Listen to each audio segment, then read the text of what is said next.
Henley passport index دنیا کا سب سے مشہور اور معتبر پاسپورٹ رینکنگ سسٹم ہے۔ یہ 20 سال سے عالمی سفری آزادیاں اور سفارتی تعلقات اور معاشی امور کا اہم پیمانہ سمجھا جاتا ہے۔ اس کی تحقیقاتی ٹیم ماہانہ بنیادوں پر دنیا کے 199 پاسپورٹس کا جائزہ لیتی ہے۔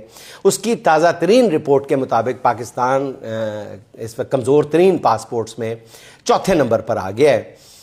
انڈیکس میں پاکستان سے نیچے عراق، شام اور افغانستان ہیں اور ان کے بعد پاکستان کا نمبر آتا ہے۔ یہاں سرکاری سطح پر پروپیگنڈا کیا جا رہا ہے کہ پاکستانی پاسپورٹ کی دنیا بھر میں عزت اتنی بڑھ گئی ہے کہ پاکستانی پاسپورٹ دیکھتے ہی امیگریشن آفیسر جو ہے وہ کاؤنٹر چھوڑ کر ہاتھ ملانے کے لیے آ جاتا ہے۔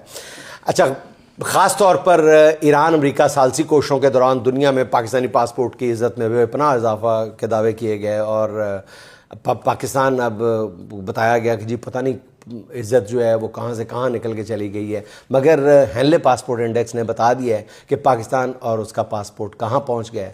ناظرین، باقی صرف باتیں ہیں۔